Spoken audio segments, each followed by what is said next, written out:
Hi, Salika here for Peak Survival. We are back at the Arizona Hiking Shack with our co-host Chris. So today we're going to be focusing on footwear, what to wear in the desert. We're going to cover different models and different fabrics. And also we're going to go through, depending on what kind of activity and intensity, which boot will suit your needs. So Chris will take us through different boots, and let's get started. All right. So things that work, first of all, the boot, the footwear selection is the most important part of any outdoor activity, and the proper selection for your foot type and the terrain you're going to be on is the most important part, even above backpacks and other things, because happy feet make happy people. I like that. So we need to have our feet happy throughout our trip, and losing toenails, as people often do hiking Grand Canyon and things like that, are avoidable with the proper fit and the proper shoe for you. And different constructions have different upsides and downsides. Everything's a give and take. And the other thing too to remember is, which we were talking about, just because a specific shoe works really well for a friend of yours or a colleague doesn't necessarily mean that that shoe is right for you. So we're going to go through the different features of each shoe now.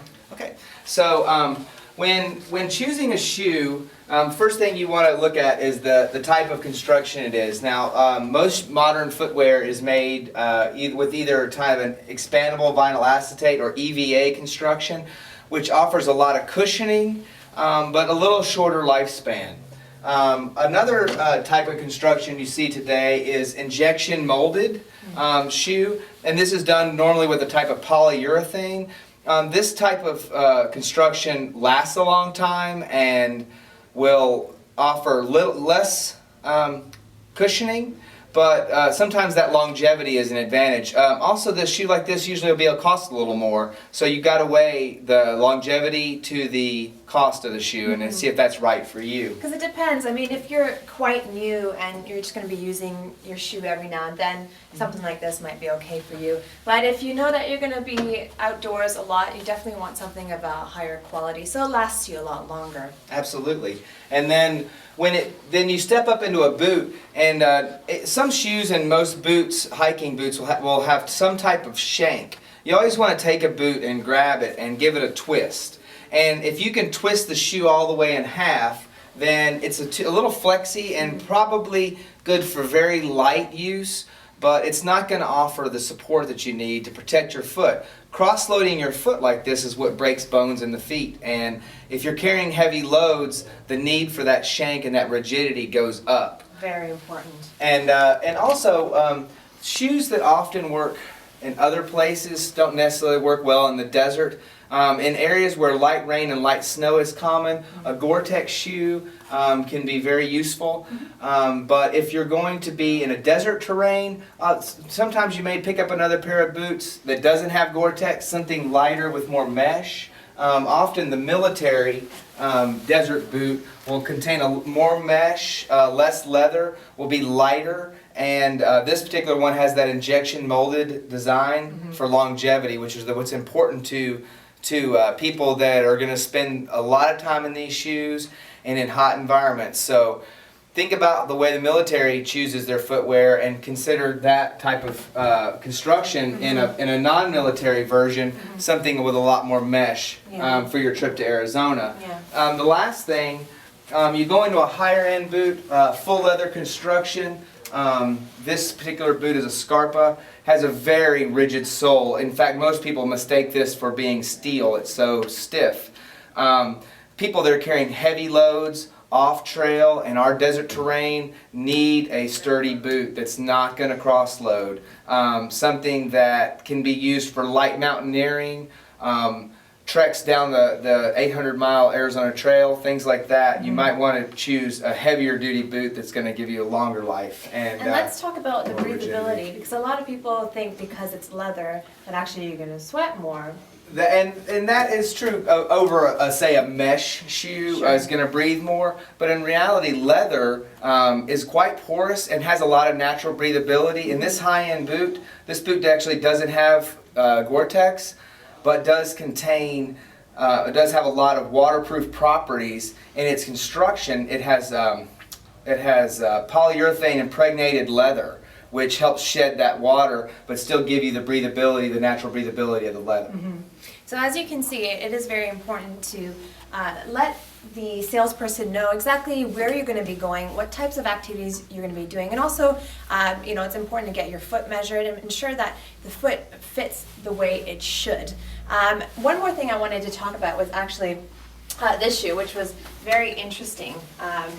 The 510 Desert Enforcer, and this has a really just cool history to it, and also it might be fitting for your activities.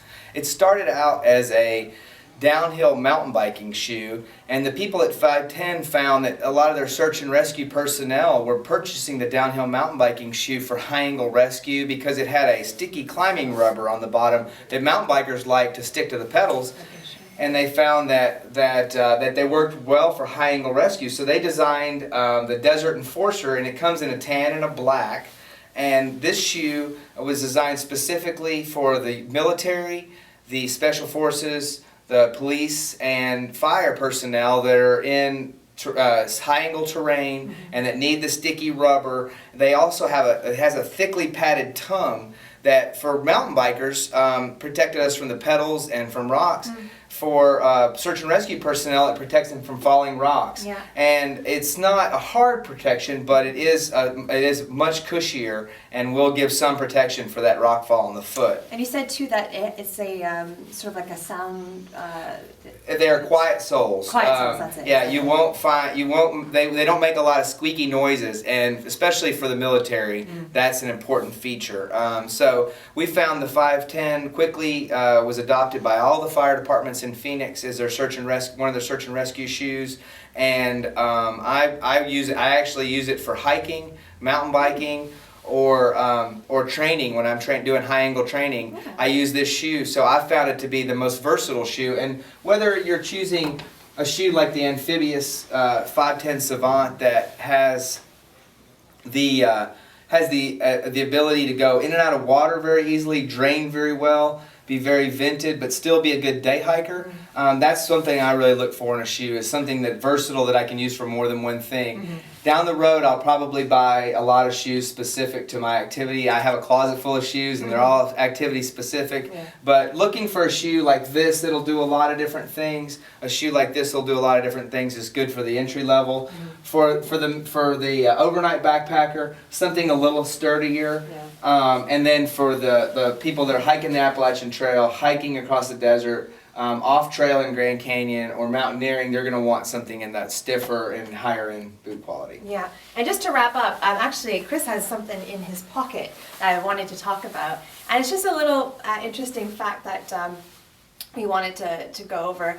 It's it was a sort of an advertising product. Yeah. Let me go grab it real quick. Yeah, that's fine. So I'm just going to introduce what it's all about.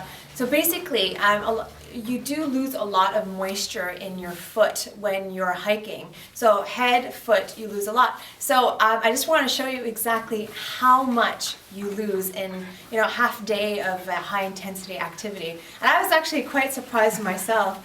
So I don't know if you can see, but here's the mark right here.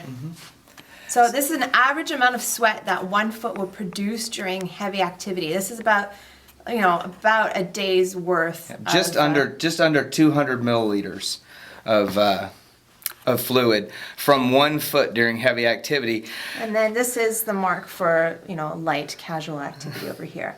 That's a lot though. So think about the ability to cool and how important your feet and your head are in staying cool. And in a desert environment where temperatures in the summer can reach 115 or 120, this becomes even more important.